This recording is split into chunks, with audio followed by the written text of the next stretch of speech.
है friends, welcome to SGT. हमने previous lecture में पढ़ा था difference between static method and instance method के बारे में। हमने पढ़ा था कि क्या क्या डिफरेंस हो सकते हैं between static and instance method और instance member and static member के बीच में।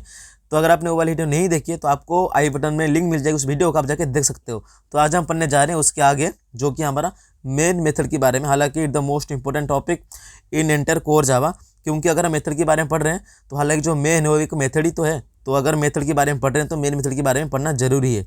तो चलिए देखते हैं कि what is main method in और जावा प्रोग्राम।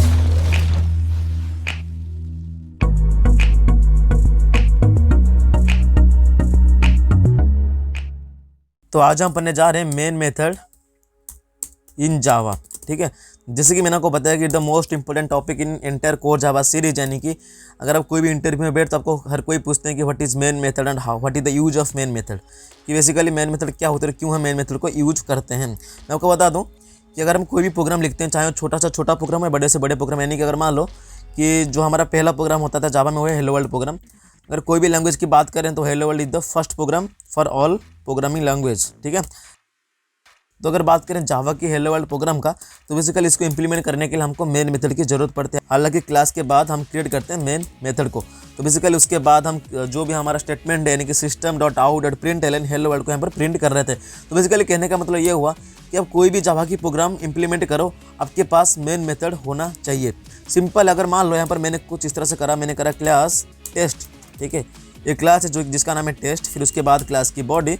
यहाँ पर मान लो यहाँ पर मेन मेथड है ही नहीं, तो अगर मैं इसको कंपाइल कर रहा हूँ, ठीक है, अगर मैं इसको कंपाइल कर रहा हूँ, हालांकि ये कंपाइल तो हो जाएगा, यानी कि अगर मैं कुछ इस तरह से करता हूँ, मैं करता हूँ जावा सी कंपाइल, यानी कि टेस्ट फाइल का नाम .java। तो बेसिकली अगर मैं कुछ इस तरह से करता हूँ, यहाँ पर मेरे को कोई भी यहाँ पर एरर शो नहीं करेगा, हालांकि ये आराम से कंपाइल हो जाएगा। अगर बात करें रन करने की, यानी कि Java test by using class हम रन करते हैं, तो अगर मैं कुछ इस तरह से करता हूँ, यहाँ पर मेरे को एरर प्रोवाइड करेगा कि नो सच मेथड, यानी कि ऐसे कोई मेथड ही नहीं है। फिर उसके बाद कॉलन आएगा, फिर उसके बाद मेन मेथड, यानी कि आपकी प्रोग्राम में मेन मेथड इज मिसिंग, यानी कि मेन मेथड जावा की प्रोग्राम में है ही नहीं। तो किस तरह से हम इसको प्रोग्राम को इंप्लीमेंट करेंगे। तो बेसिकली कहने का मतलब ये हुआ कि मेन मेथड के बिना जावा की प्रोग्राम किसी काम का नहीं है। अगर आप जावा की प्रोग्राम में काम करना चाहते हो, आपके पास मेन मेथड होना चाहिए। तो चलिए देखते हैं कि what is main method in और जावा प्रोग्राम। तो अगर बात करें जावा की मेन मेथड की, जो कि हमारा है public static void main string की एरे ARGS। तो यहाँ पर हम क्रिएट करते हैं उसकी बॉडी को, जैसे कि हम हर प्रोग्राम में करते हैं। तो बेसिकली सिंपल है, जैसे सिर्फ मेन मेथड का नहीं, हर एक मेथड का अपना बॉडी होता है, चाहे वो यूजर डिफाइंड मेथड हो, चाहे वो प्री डिफाइंड मेथड्स हो। सिंपल है। तो ये हमारा main method in Java program, यानी जब भी हम जावा की प्रोग्राम करते हैं तो बेसिकली इसको हमको लिखना पड़ता है कि public static void main string array ARGS। तो पहली बात तो बात करेंगे पब्लिक क्या होती है और मेन मेथड हमेशा पब्लिक क्यों है। क्योंकि जब हम कोई भी प्रोग्राम करते हैं, ये हमेशा मेन मेथड के अंदर ही हम लिखते हैं कि अगर मान लो यहाँ पर मैंने एक छोटा प्रोग्राम बनाया हेलो वर्ल्ड को प्रिंट, यानी कि system.out.println।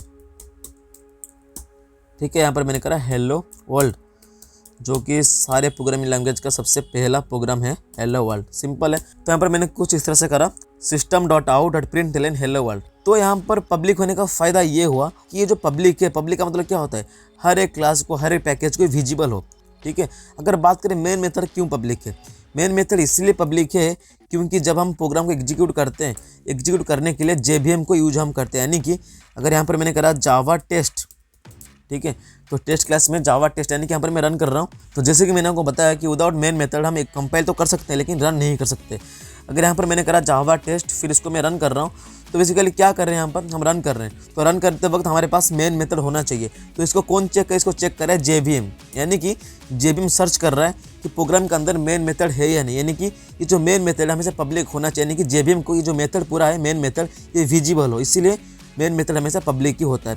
मैं फिर से बता दूं, मेन मेथड इसलिए पब्लिक है क्योंकि at the time of execution main method JVM को विजिबल हो, इसीलिए मेन मेथड यहाँ पर पब्लिक है। तो यहाँ तो सिंपल है, अब क्लियर हो चुका है कि why main method is public. अगर बात करें स्टैटिक का, तो स्टैटिक एक कीवर्ड है जिसको अगर हम कोई भी मेंबर के साथ यूज करते हैं, वो मेंबर बाय डिफॉल्ट स्टैटिक बन जाता है, चाहे वो मेंबर वेरिएबल हो, चाहे मेंबर हो हमारा मेथड के नाम हो। तो बेसिकली स्टैटिक एक कीवर्ड है जिसका मतलब है फिक्स, यानी कि unchangeable.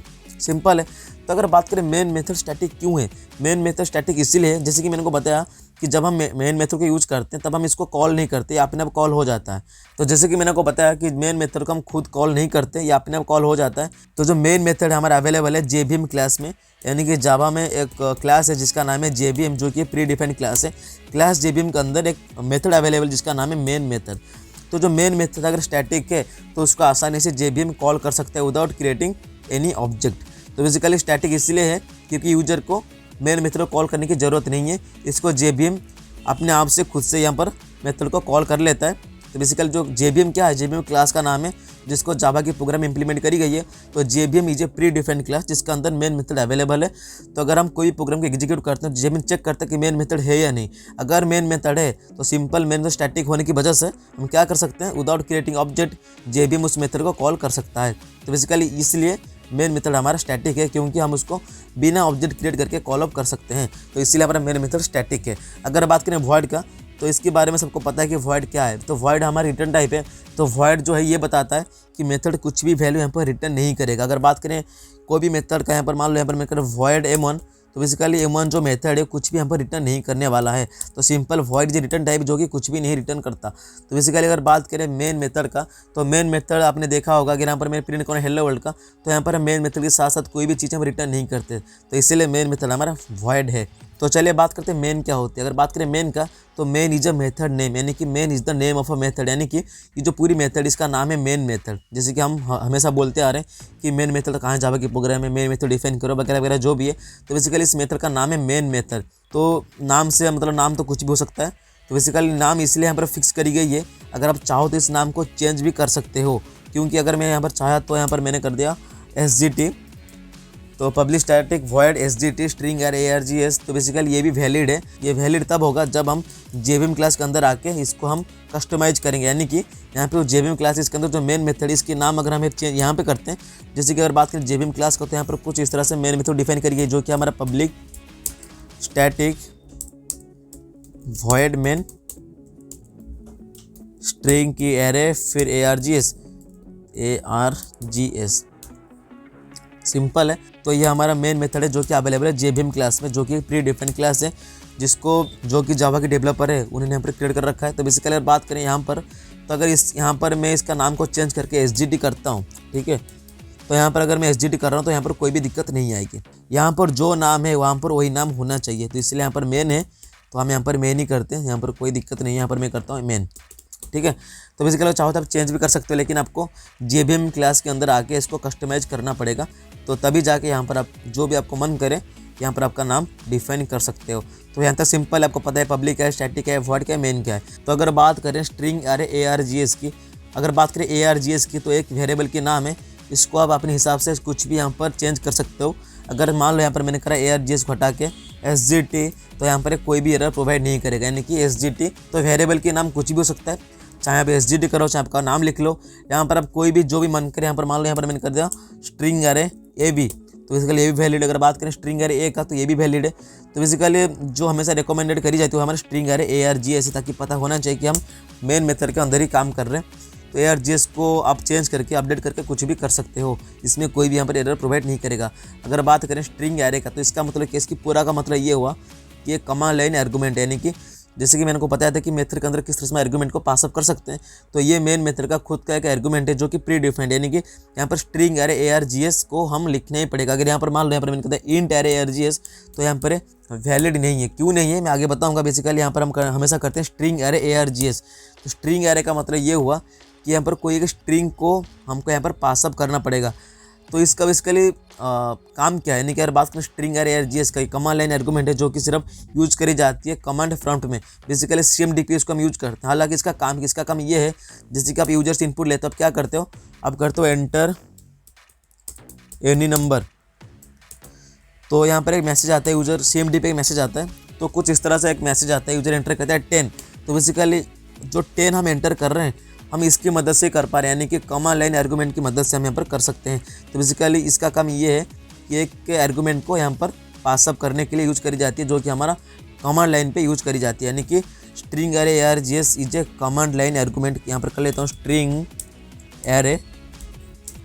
ARGS is a command line argument, ठीक है। या तो पैरामीटर कुछ भी कर सकते हो। तो ये आर्गूमेंट है, इसलिए हम ARGS कर रहे हैं, तो ARGS को हटा के कुछ भी कर सकते हो। तो ये था मेन मेथड के बारे में। आपको पता होना चाहिए कि what is the meaning of entire main method, यानी कि पब्लिक क्या है, स्टैटिक क्या है, वॉइड क्या है, मेन क्या है। मेन को हम चेंज कर सकते हैं या नहीं कर सकते, बिल्कुल कर सकते हैं। अगर आप चाहते हो मेन की जगह आपका नाम लिखने के लिए, तो क्या करोगे आप JVM क्लास के अंदर जाके यहाँ पर इसको कस्टमाइज करना पड़ेगा, फिर उसके बाद आप मेथड की नेम को चेंज अप कर सकते हो। अगर बात करें स्ट्रिंग या ARGS का, तो ARGS हमारे वेरिएबल की नाम है। यहाँ पर ARGS को हटा के आप ABCD कुछ भी कर सकते हो, कोई भी यहाँ पर दिक्कत वाली बात है नहीं। अगर बात करें स्ट्रिंग एरे का, तो यहाँ पर ये कमांड लाइन आर्गुमेंट है, जो कि कमांड लाइन पर वैल्यू को आज इनपुट लेने के लिए यूज करी जाती है। तो बेसिकली ये था आज का वीडियो, लेकिन यहाँ पर मेन मेथड की जो भी टॉपिक है यहाँ पर ख़त्म नहीं हो रहा। एक पार्ट दूसरा आएगा जिससे हम सीखेंगे कि मेन मेथड को किस तरह से हम लिख सकते हैं, यानी कि जैसे कि यहाँ पर मैंने कहा public static void main string ARGS, इसके अलावा हम क्या और कुछ कर सकते हैं, और हम पढ़ेंगे पब्लिक के अलावा और कुछ मॉडिफायर को यूज कर सकते हैं नहीं। अगर वॉइड को हटा के यहाँ पर मैं इंट करता हूँ तो क्या एरर प्रोवाइड करेगा या क्या चल जाएगा, हर एक चीज़ के बारे में डिस्कस करेंगे। तो बेसिकली ये था पार्ट 1 ऑफ मेन मेथड, आगे आएगा पार्ट 2 ऑफ मेन मेथड, तो बने रहना हमारे साथ। तो ये था आज का वीडियो। अगर आपको लगता है कहने का काम का चीज़ें, कोई भी चीज़ यहाँ पर सीखने को मिला, please subscribe the channel and share with your friends, ताकि वो लोग भी वीडियो देख पाएँ। तो ये था आज का वीडियो, मिलते हैं नेक्स्ट वीडियो में। Thanks for watching, have a good day.